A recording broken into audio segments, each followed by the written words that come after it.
Welcome to the Profitable Cleaner podcast. Join your hosts, James Harper and Angel Sandoval, bringing you the experts, discussions, and knowledge you want. We talk about sales, technology, marketing, operations, strategy, leadership, mindset, health, God, and so much more. Now, are you ready to profit? All right. What's up, everybody? Welcome to the Profitable Cleaner. My name's Angel Sandoval, and I'm here with my co-host, James Harper. James, how are you? Super pumped to be here, be back from our event, and interview our first guest post-event. So I'm excited. I know. We got to do a live podcast, but it's not about us today. Today is about our guest, Terell Weg. Welcome to the Profitable Cleaner. Thank you for having me. Happy to be here. Well, super excited to have you. You've been, like I said, maybe you don't know us, but we definitely know who you are. We've been paying attention, and we like to hand select our guests. So we're super excited that you gave us the opportunity to be here today. For those that don't know you, though, would you mind giving us that? We shall give you permission to brag about yourself for the next 30 seconds. What do people need to know about you? Well, I am a second generation in the business, and I am over in the northwest corner of Washington State. My company has been around since 1995. My parents started it. We are now in 3 states, Washington, Oregon, and Idaho, and I have an awesome team that surrounds me, and I just feel really blessed to be a part of this industry. It's the best place to be. Sitting on the Building Service Contractors Association Board of Directors. This is my second term, and I am also newly appointed on the National Association of Landscape Professionals Foundation Board, which is the nonprofit side of the business. Wow, I love it. I love it. Now I know that's more of what. Yeah, I mean, I love it. Since 1995, your company is just as old as I am, which is awesome. Well, I'm 94, so I guess I'm a little older. I'm a little older. Right. Yeah. But here's my question to you. You cool? We'll just jump straight into it. Sure, let's go. Awesome. I meet a lot of entrepreneurs, a lot of CEOs, presidents of companies, and some of them super highly involved in things like BSCAI or associations, right? Some not at all. I think some of them feel like it distracts them from what they've actually should do as presidents. Some feel that that's what they should do. What's your stance on getting involved? Obviously, I know you love it, but what are some pros and cons? Well, first of all, I should say I have been involved with BSCAI since I was 17 years old. So I have just a lot of friends and people who feel like family to me because of that involvement for so long. I really fell in love with the industry because of going to these association events. And I always tell people who are like, how do I get my kids to love the industry as much as I do? And I always say, you have to bring them to these because it really elevates our industry. And you see all of these servant hearted individuals who just want to elevate each other and give each other a hand to be successful. And I think the networking benefit of the associations that you belong to is the biggest benefit, especially since for myself within BCI, there aren't a whole lot of companies involved who are out in Washington State. And so there is a lot of networking opportunity for me to be working with people over in Chicago or Atlanta or DC, and they're willing to share the information with me because they're not a direct competitor. And really just above and beyond willing to share X, Y, and Z. And it's a beautiful thing to see across the service industry in general. I used to just think it was the cleaning industry, but now that I've gotten more involved on the landscape side, I see that I think that there's a theme between people who have started off doing really hard labor and having to grow themselves as leaders and entrepreneurs, and just the grace that is shown towards each other because we've all done the hard work and the willingness to share to get to the next level because of that. So that is why I think it's really important to be involved in these industry groups. it takes a village to succeed. And you may listen to podcasts all the time and, read books but it's not the same as having those conversations in person with each other. So, No. That's a Great great. answer. No, great answer. That's a great response, and I think that's an awesome question too, Angel, because there are these pros and cons, and people want to know how to get more involved. I'm just going to throw another random question at you, but as soon as you said it, I knew this was going to be my first question. You guys have been around since 1995. Sounds like you pretty much grew up in the business. You've been going to BSCAI since you were 17. Talk to me about how the transition of actually getting you involved in the business was. Like, I'm always curious about second generation business owners or leadership teams. We have a few that are really close in our network that are making that transition to the second generation. And I know a lot of people, we actually just, one of our topics at our event was like succession planning. Talk to me about what that transition looked like for you and how you really stepped into the role back whenever that was, and how that led to where you're at now. Well, and for context, I believe you just became president in 2019, right? You were interim president for about a year, right before that. So Yep. this is pretty, like, it's like 1995 to the last 5 years you've been running the show now as the head of the company, right? Interesting. Yeah. The last 5 years feel like a century because of COVID. So there's that. But so my parents started the company back in 1995. And, one of my core memories is going to clean a State Farm insurance because maybe our cleaner was sick or they didn't show up. I don't remember the circumstance, but my mom and my dad and I, and then my baby sister was born in 1995 and she was in a carrier. And so I remember they had her carrier and it was just like sitting on a chair and I was zooming up and down the aisles with a vacuum. I thought it was a fun game. But just my parents included me, I guess, in all of it from the beginning, whether I wanted to or not, but they also were willing to pay me for it. So I learned hard work as well at a young age. And so whenever I would work in the business, they would pay me. So whether it was going out and cleaning at night with my dad because a janitor didn't show up or they called in sick, or doing some administrative tasks in the office on the weekends, my parents were really good about making sure I was compensated. I think that maybe sometimes in family business, we can just take that a little bit for granted. But I think it's important to have, to pay, right? You got to pay your kids.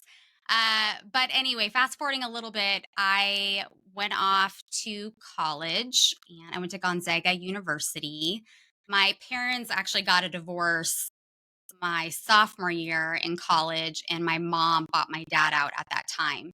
And so I was coming back and I was helping out in the office a little bit during the summer, but I also had a different job. And then going into my senior year, it was my senior summer, we got a huge contract that expanded us down the I-5 corridor in Washington State. So at the time, we were just located up in really Whatcom County, which encompasses Bellingham, and we're like border town essentially, like the furthest from West Point. So Seattle is about an hour and a half from us, just to give some context to users.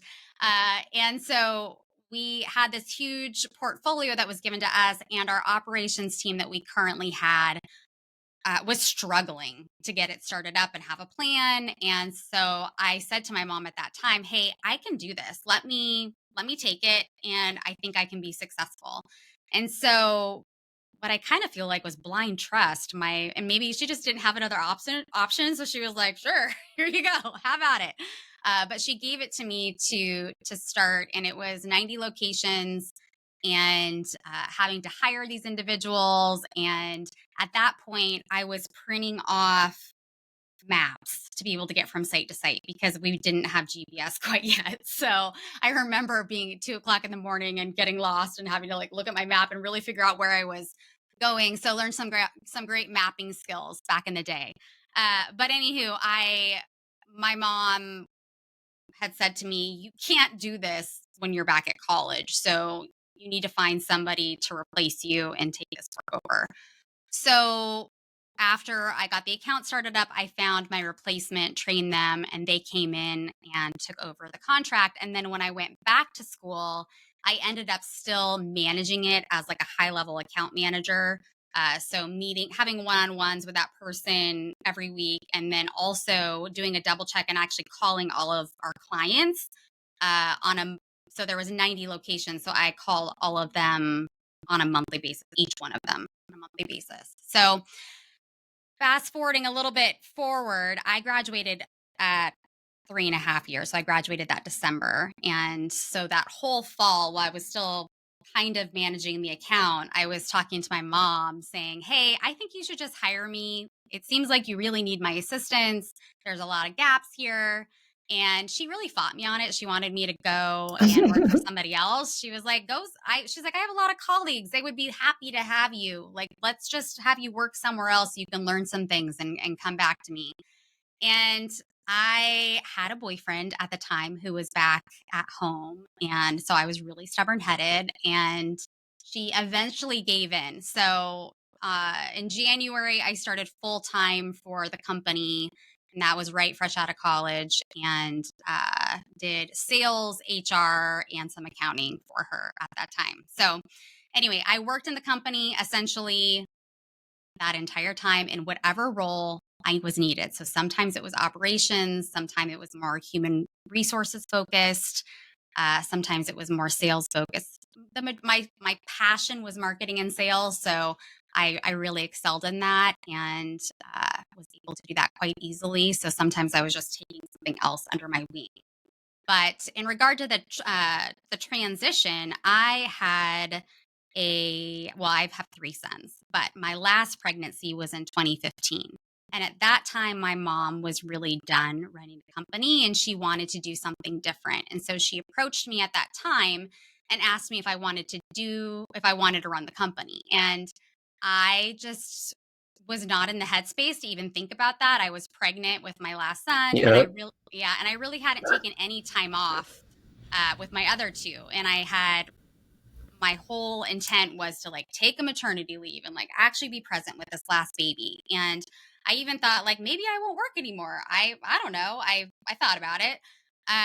So a lot of things happened in 2015 that I won't go into, but I wasn't a part of it because I was kind of like, I'm having a baby, I'm checking out. So 2016 rolls around. My son was born in October of 2015. 2016 rolls around, and I am volunteering full time because I need something to do. And my husband says to me, maybe you should just go back to work because you're pretty much working full time anyways. You might as well just get paid for it. So he had a point.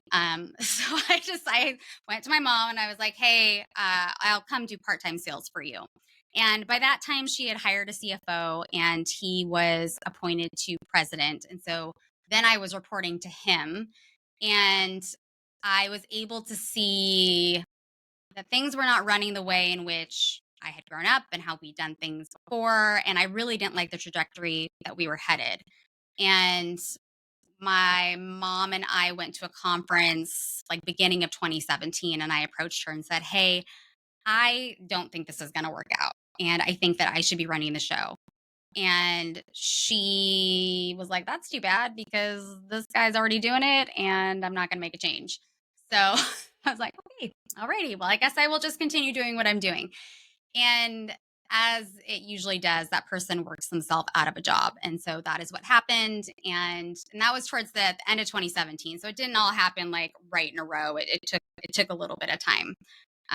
So I think he left us like the end of 2017. So the beginning of 2018 is really when the transition happened to me running everything. And it didn't officially occur until like August or September of that year. So that was kind of how I got there, and then just kept doing what I was doing and brought on some team members to help support me, and how we are where we are today. Well, there's a lot a lot to unpack there. A lot. So I'm like, okay, which one? I like to be careful with my questions so that I don't unpack something that I don't want answered. Okay, so here we go. Yeah, because then, have you ever heard those podcasts where they ask a question and it kind of dies there and you're like, oh, next topic. And then it Wah, dies there and you're wah. like, yeah, exactly. It's like, Yeah. let's. I'm actually going to ask a question that I feel that I know somebody personally that's going through something like this, succession planning. Mm-hmm. Um, I'm going to ask a question that they would probably be asked if Sure. they had you one on one. And this is going to be my question. So you just kind of came in and you were sales, HR, marketing, up, whatever was needed. Mm-hmm. And then eventually you were given a position. Then eventually you noticed you could do better than the position that were given to you. And then you attempted to get after it. They said, no, thank you. And then I agree. I think people tend to outwork themselves out of a job. I think the opportunity is there. How did you keep yourself patient? Right? How did you keep yourself patient and almost like appreciative of where you were? Because I could easily see the opposite where you're like, well, you don't think I should take over? Haven't you seen all I've done? And then I could see somebody almost like flee the family company because they feel almost that their own parents aren't seeing the worth that the kids bring, which we know most of the time is not true. It's just almost like never devaluing your training ground, right? So how did you keep yourself patient, or how did you keep yourself focused on if this is meant to be for me, then the right time will come? Yeah, that's a really good question. I am not a patient person, so thinking back on that, I guess it was by the grace of God that I was patient. I don't I do think a benefit to when I came and worked full time for my mom was we were a really small company at that time. I think we were around $3 million or something like that. And so there was just a lot of opportunity within the company to learn and grow and make a difference and really set a path. So being able to take ownership of the employee handbook and ownership of our training programs and help us find a better metrics for keeping track of sales. I mean, when I first started, we were operating everything at Outlook. And so just having the opportunity and I guess the trust given to me to explore and potentially fail at certain things, uh, but improve at the same time. And it's a little bit subjective because I think that there are very few people who can do many things well. And many things at like an acceptable level. Hmm. I think and I don't want to sound conceited at all, but I think I'm a little bit unique in regard to if I was the director of HR for a year and I took it and I owned it and I made it better. I made our systems better. And then I hired somebody who I knew was better than me to come in and take it back. And the same with our sales and marketing division. I feel like I elevated what we had, but then I hired somebody who I thought could do it better than me as well. And so Hmm. uh yeah, I don't know. Does that kind of answer your question? Right? No, that's a Okay. good question.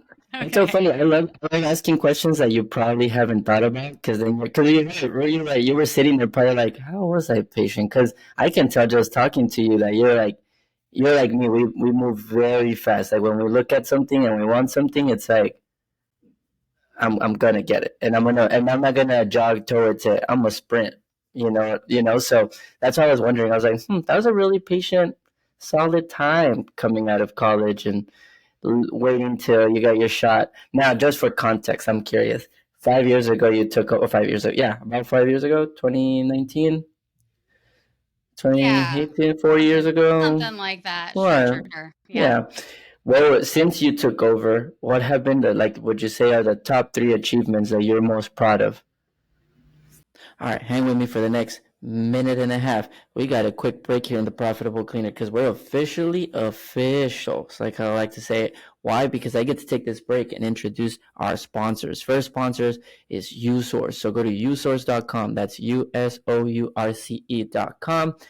This is a business management platform for facility services companies. No more chaos, unnecessary admin work, or just having to consolidate information.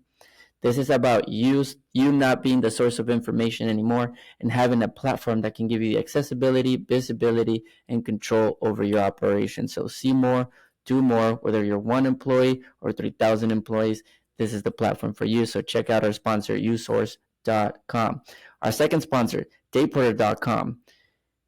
They will help you with all your outbound, LinkedIn, email, call, and they're going to do it with a team from Latin America. So make sure that you reach out to them, dayporter.com. They can help you hire your next superstar and give you the strategies to go book the walkthroughs that you're looking for. The third one is going to be Melgar Consulting. That's alexmelgar.com. If you're hovering around the $5 million range and you're in the facility services industry, want to hit those 20, want to keep bumping your head and really want to scale, he is going to be able to consult and help you have the right foundation, the right structure, and the right strategies, and the right advisory and consulting to get you past those 5 to 20 million. So go to alexmelgar.com. And last but not least, our fourth sponsor, cleaningprofits.com. That is our annual event for facility services CEO, executive teams, leadership teams. Bring them out. This is all about transformation. It's all about training. It's all about community. And it's held once a year, this year, September 12th to the 14th. So thank you once again to all of our sponsors. And let's continue on to the show. They could be personal, they could be business, they could be rev. Don't feel like you got to limit it to like a business type. Man, I'm thinking of some failures that I've had more than I'm thinking Well, of let's start. success that I've had. Let's start there. Then. Let's start there. Top 3 failures since taking over as president that you probably were like, I didn't think we were going to go through this one. Well, I think for me, it's really easy to get distracted by a bright and shiny object. And I have definitely been there, done that. And I think that has been a downfall of myself and the company. We got into a contract, and I posted a little bit about this on LinkedIn. We got into a contract that was pretty substantial. It was our number one contract for a couple years. And right off the bat, I felt super uncomfortable with the contract. And part of it was I had a person on the team that put the pricing together and was not very forthcoming on how they arrived at where they got with the pricing. And so there was a lot of trust that had to happen there because of the turnaround time of the quote. And I had a bad feeling about it, but I kept pushing forward because I was excited about the top line revenue opportunity. And that ended up being a complete disaster. It was a disaster and a distraction. And we ended up getting into bed with a really just a client that was bad for our company's morale, and it distracted us from our goals and being able to grow elsewhere. And so that was a failure of mine. And part of it was just not having a full grasp on what the opportunity was, and letting it get away from me and not listening to my gut at the end of the day. Of success, I would say, would be during COVID. And that would be how we responded when everything came to fruition. The West Coast was hit first, and I was up in Whistler with my family the end of February, the very beginning of March, and we were with some friends as well who we travel with. And I remember saying to one of my friends, I think that this flu may actually be a thing, because at the time I was taking phone calls all while I was up in Whistler, which may not sound that unusual, but for me, I have a very comprehensive operations team. And so they were handling a lot of the operations issues that were coming up. So the fact that I was the one that was receiving all these phone calls was just a little perplexing. And so when I got home, essentially it was 2 weeks later that everything, came crashing down, but we had already done a disinfection before that all occurred. And we really just had to roll with it and take our knowledge of cleaning surgery centers. We were doing accredited surgery centers where you have to do terminal cleaning. we took that training and we applied it to the COVID-19 disinfection cleaning. And so I guess just being really quick to figure out a process in which was going to work for this particular instance. And part of it was already having experience doing disinfection, so it wasn't anything new. But I feel like our response time to our customers, to our team in regard to getting the proper PPE put in place, uh, involving our community and having them feel like they were a part of our success in regard to the masks. I mean, we had moms and grandmas making masks for our team members because we couldn't get masks ordered. They were out of stock or whatever. So, I mean, it was a hugely stressful situation, but I look back and I'm just so proud of how we handled it as a team and how we came together as a team. And it made us stronger and it really elevated our level of connected.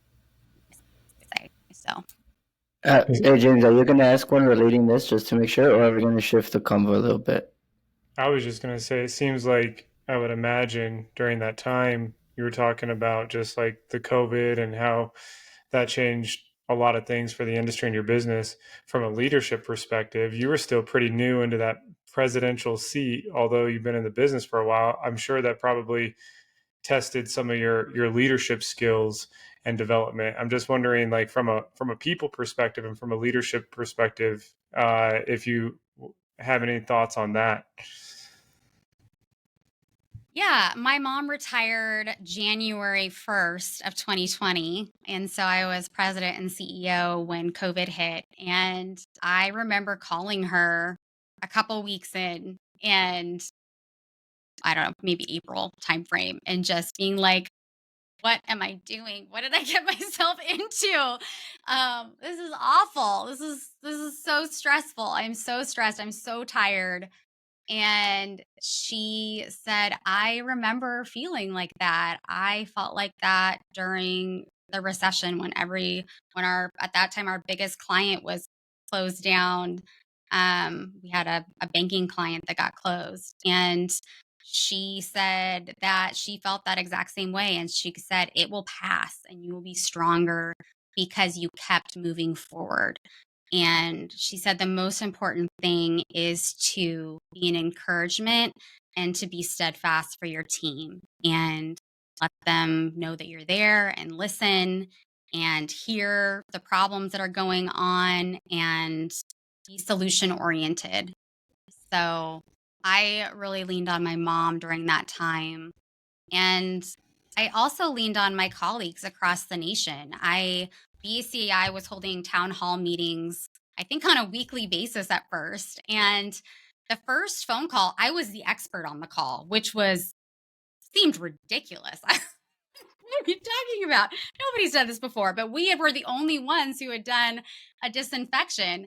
But it was really awesome to be able to get feedback from other industry leaders on where to get supplies and the disinfection and being able to have our suppliers on the phone as well to help us. And I think that's actually one of the really cool things about being a part of an industry group is that you have those resources available to you that you wouldn't normally have if you weren't a part of the association. So anyway. That's a good answer. No, I kind of want to stick with the COVID conversation, but I'm going to ask a question. I'm going to just give a thought. So, it's interesting. One, you just showed me what the word steadfast was. For some reason, I've always heard it, but I never actually researched what it was. So it's like unwavering. So that's pretty cool. That's really good, especially in tough times. You said something. So your biggest failure and your biggest success, they're very similar, which was really interesting. I don't know if you've analyzed it, but you said the same thing twice. You said the word reacting on both of them. So the first one, you chose not to react. Well, you reacted, but you reacted to the opportunity versus your gut. And then the second one, you reacted to something external, so it's really interesting that both your failure and success came down to your type of reaction.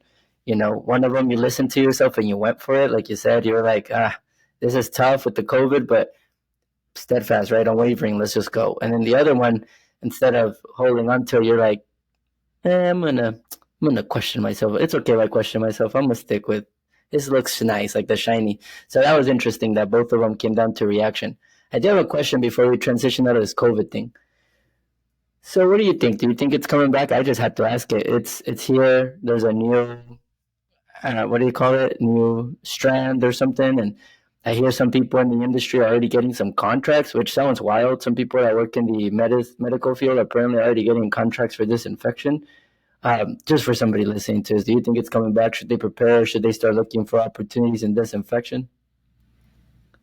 Not in Washington, of course. Leave that one to you. But anywhere else is fine. I mean, listen, if That's they want to cool. call me for disinfection, I will take disinfection all day long. So I don't know if it's coming back or not. I hope for the sanity of our nation that it doesn't come back, because I do not know that we can handle a part 2 of this Yeah, situation. So that is my that was my that's a great prayer. answer. Yeah, that's the best answer right there.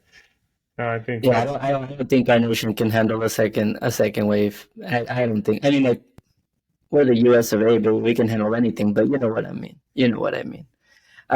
You keep mentioning things, Terrell. I want to switch it up a little bit.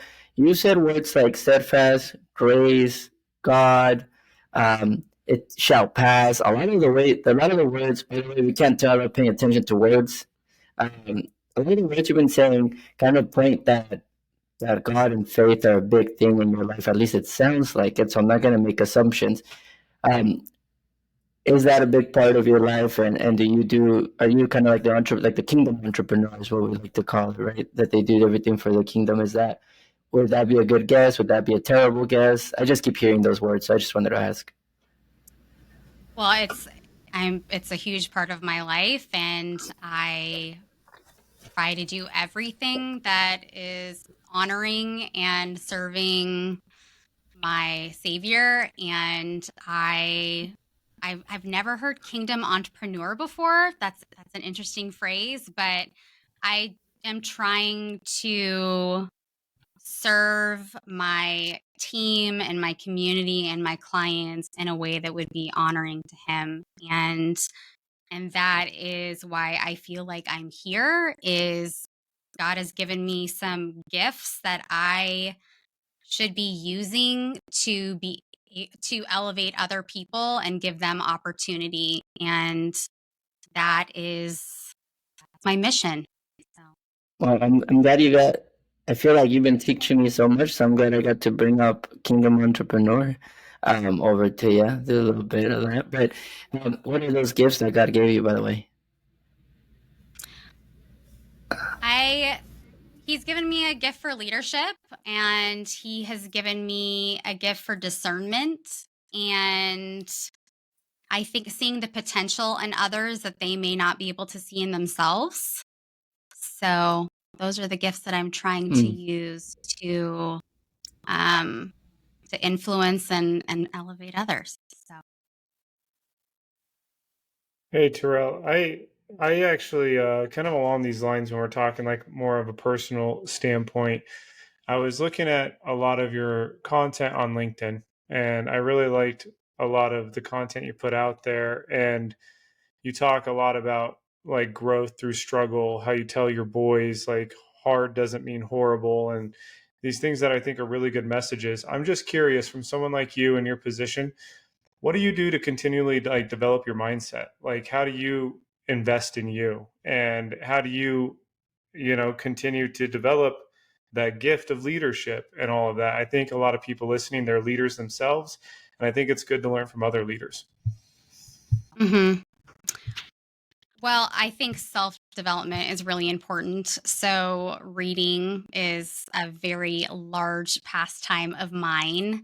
I do love to read, just, to block out the light and to, get lost in a book. But I also love to read to learn. And I'm recently reading Good to Great again for maybe the 4th or 5th time. I'm not sure, but I think it's good to go back to those books that struck a chord with you at one time and uh, establish kind of where your equilibrium is. You know what I'm talking about there.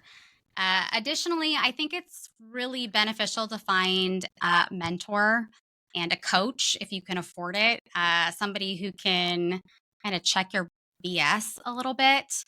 And I would also say I'm involved in YPO, the Young Presidents Organization, and there's a ton of opportunity in there to really grow my leadership skills. And I've definitely been utilizing that as a platform in the last couple of years as I've gained membership through it. So No, I think that's awesome. And sorry, Angel, I just have to ask Go one for it. quick Go for it. follow-up question here because you actually took one of my questions and just kind of incorporated it into your answer. I think we need to start a book club on this podcast because people always mention these books.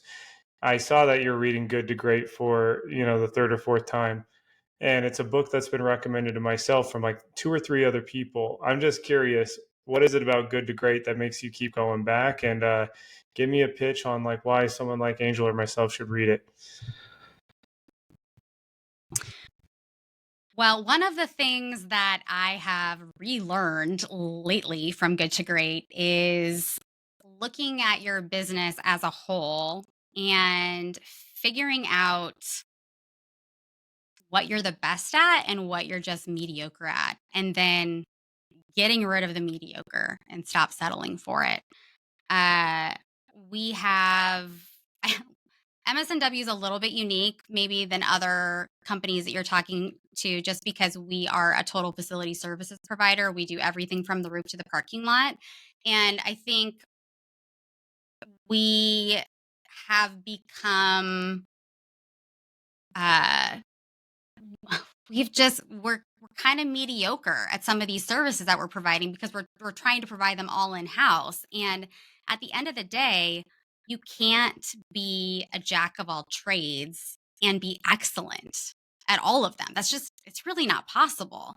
That's why a lot of these companies are, as you're seeing private equity come in, they're buying companies that are Yeah. experts at this and experts at that, and then they have different leadership teams over them because it's impossible for one person to be the thing for all of those different divisions. So with MSNW, I've had to make the hard decision. Okay, we just need to stop doing the service in house. We're not great at it. It hurts our reputation, and we need to focus on what we do best and nail it. I don't want to be good. I want to be great. I want to be a company in which somebody looks back in 50 years and says, wow, look at that company and how excellent they were at that. That's amazing. Look at their growth. Look at how they were just steady. And what Good to Great does is they did a ton of research. And I think that's one of the benefits of some of these books is that there's so much research done in there that you don't have to do. You can just read the book. And it talks about what made great companies.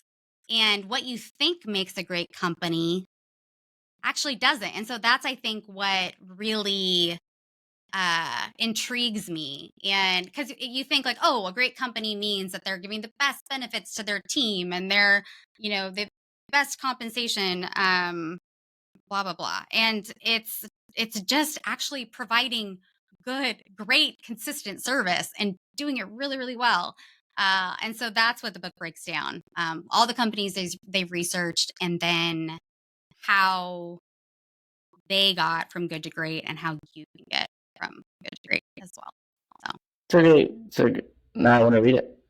So that's simple. So you did great. Now I'm going to read it. Not want to. I will read it. Okay. I will read it. Glad I can. Good. That's interesting though that you have the self-awareness to say, hey, we're kind of mediocre on some of these services. I think a lot of people, we love to lie to ourselves and act like we can do everything better than everyone. I think it's like a jack of all trades, master of none, right? Yes. Which is just not it. And we all learn the hard way, unfortunately. So let me ask you a question here. For somebody that maybe is listening to this and we just threw a wrench in their expansion plan because they just heard this and we just told them, if maybe it's not about the service if you're not going to be great, if you're going to be mediocre, what advice would you give to someone that wants to expand, maybe that wants to grow as fast as you guys grew, But maybe if you could do it all over again, would you do it by having more services? Would you do it by acquiring companies? Like, what advice would you give somebody? Because we always go towards more services equals more money, but that's not always the right answer. What advice would you give someone? Well, first of all, acquiring businesses is very hard work because you have to do a ton of due diligence to make sure that the ROI is going to be returned. And also, you are taking a bunch of people who've been doing something a certain way for X number of years, and you're trying to convince them to do it your way and get them bought into your culture and who you are as a company. And so, finding the right acquisition is kind of like a needle in a haystack situation.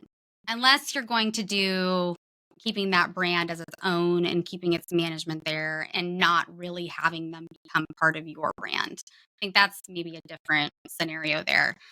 I think the best thing to do is to grow what you're great at and stick with that. And if you want to diversify, start another business. Have multiple businesses that you're in then. I mean, you can own many different businesses and have different individuals running those businesses for you, and then you're the CEO of, a conglomerate, if that's what you want to do. I think trying to combine all of the services into one company is where there's a fail point. And maybe just diversify the kind of companies you want to be in so you don't have all your eggs in one basket. So that would be my advice. That was actually great advice, just so we're on the same page. That was actually underrated advice that I actually like. One of our mentors gives us that exact advice. We're like, oh, let's add on this. Or like, no, no, no, no. Separate companies, let's keep everything separate. Because you're right, you might be building the reputation of MSNW for so long, and then you're like, you know what? I'm gonna throw painting in there, and then you have 10 bad painting jobs, and it's like, damn, I just tanked what we've been building. Versus starting something else, and then eventually kind of bringing it together. That was hell of an advice, even the acquisition one. Every time we have an event, we bring an acquisition and exit strategist to our annual events, and I'm pretty sure they would say exactly the same thing. James, I know we're coming into the minute 40 here, brother. What do you have any final questions before I ask mine? And Terell, we do this thing at the end. We're just going to ask you a random question from a random question box that we never ask ever again. And so you're just gonna have to say yes or no if you want to play right now after we do our final questions. All right? I'm saying yes or no right now. No, you will not know what the question is, so you'll just have to say yes, and then James will score filter if he feels like that question maybe. Yeah. But James, do you have any other questions before I ask our final ones? Go for it, man. Cool. So I have one or two depending on where this answer takes us. We actually got a lot of female entrepreneurs into our event, and actually a lot of our listeners. I almost want to say that we have more women that listen to us than we do men. But I think this last event, James, there was way more women than men for sure. So they're always looking for more keynote women speakers. It's so hard to find them. I don't know why. Maybe that's on us for not having the right network. It's 100% on us. So I'm going to message you separately. My brain is going for some keynote women speakers because we're planning our next event. That would be awesome. So my question to you is the following: does the industry really do like shut down or push down women? We've heard a lot of women tell us that the facility services space is super hard to crack as a woman.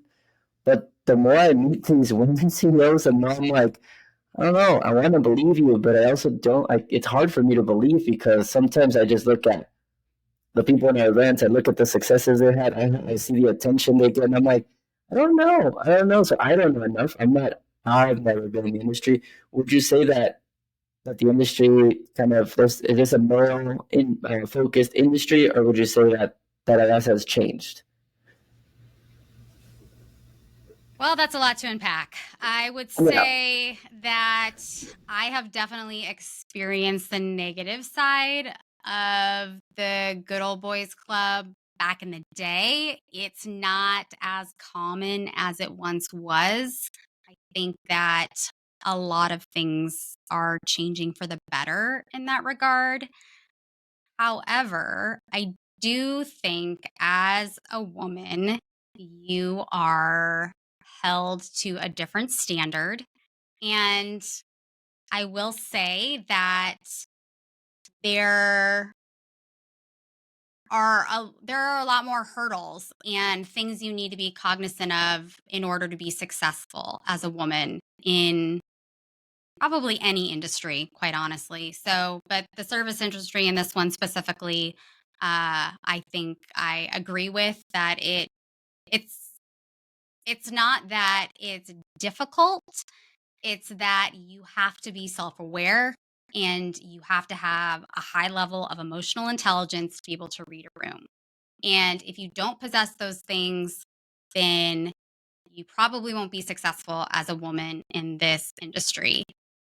And I think for some reason men are given just a little bit more grace in that regard, and I'm not sure why, but we can talk about the patriarchy another day. Oh man, I know. I would love to. I would love to. There we go. Every podcast number 2, patriarchy. No, but I love that. I love that. Listen. I love learning from people that are doing it. That are out there, they're grinding it. They're the ones breaking some like the ceilings that have been placed upon them. So I think what you've been able to accomplish has been amazing. And I know that we are definitely looking for legit advocates of women's empowerment. And so, again, I'm going to message you separately because we're prepping for our next year event, and we're looking for some women. We want some more women representation on the panels, on the keynotes. So, I'll put that on your court so you can help me find some great ones. All right, Okay. James, you ready? I'm ready. All right, Terrell. Wait, Sheldon said yes or no. Would you like to participate? We don't know what the question is. Yes, here we go. Throw it at me. There's never been anything incriminating asked on this show. We can say that. Oh my Lord. So Not yet. Not yet. Watch, I just jinxed us. We have this little white box, random questions once we ask it, and some are asked again on the show. So here we go. Question number 100 and episode 110. Oh, cool. Yeah, Well, whatever. All right, this is a good one. This is a good one for you too, actually, and I think you'll be a perfect participant to answer this. You have $100,000. You have to donate it or create a charity. What do you do with it? donate it or create a charity, huh? What do you do with it? Is that the options? Donate it or create a charity? Yeah, like if you had $100,000 for good, what would you do with it, Terrell? Well, I have created a nonprofit before, so it's actually a great question. And creating a nonprofit is a hell of a lot of work and very hard. So I would find an organization that I love and am passionate about and know that they do an excellent job, and I would donate to them. So Okay. that is what I would do with 100,000. What are some of those, There by you the go. way? Give us an organization. Yeah, let's give some shout outs so that we can see if we can get some donations or a going cause, that way. Or a cause. So I tend to donate towards women and children. So locally here, we have the Lydia Place, and that is a shelter for women who are trying to escape domestic violence and homelessness.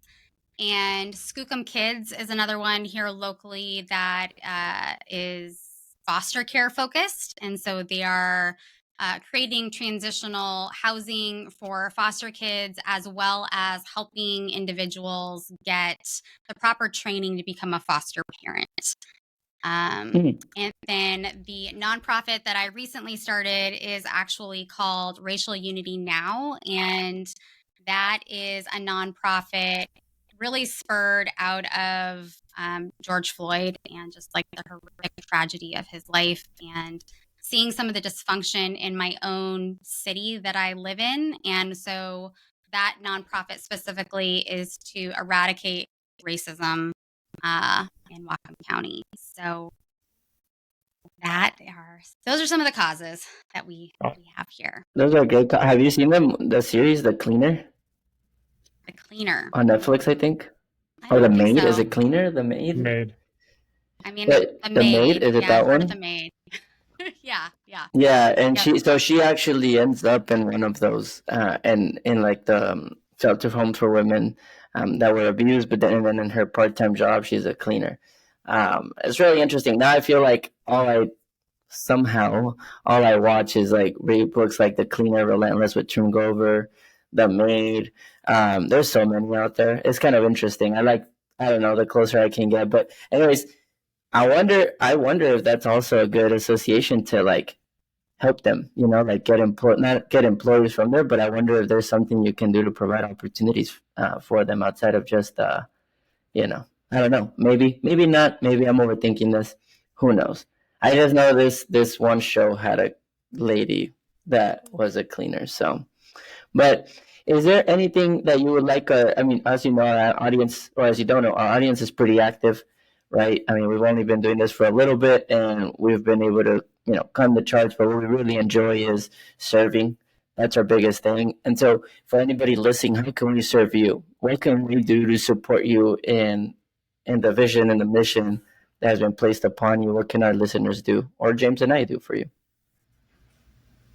Wow, that's a great question that I have not thought about at all. So thank you. I would say, I think Funny. just, yeah, I love that you are elevating this industry. I think something that's really cool about the European nations is how the cleaning industry is actually very respected and not like a low tier job. And I would love for that to be the case in the United States.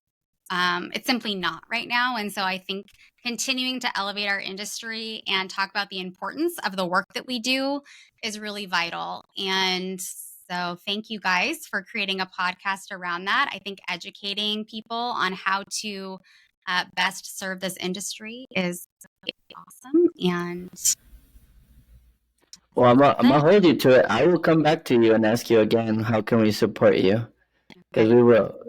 They're so funny. I never know how to answer those questions either. Like people are like, "Oh, how do I support you?" And I do believe that God does place people in our lives, and so we gotta be ready if that question ever comes up, because they might have the answer to the obstacle that we're facing. So I will come back because we do want to be part of your. Like we want to see how we can support you and how we can provide unto you. Thank you for gracing us today and pouring value into our audience and our listeners. Thank you once again. James, always a good time to co-host, brother. And for those listening, we'll put her LinkedIn down here, company. If you ever need anything, reach out to her. If you listen to something that just struck you, go ahead and let her know what you heard, so that she can. It's the best thing to sometimes get messages about how we've already created change or impact. So thank you once again, Terell. Appreciate you. And for those listening, we'll see you guys on the next episode. See you later.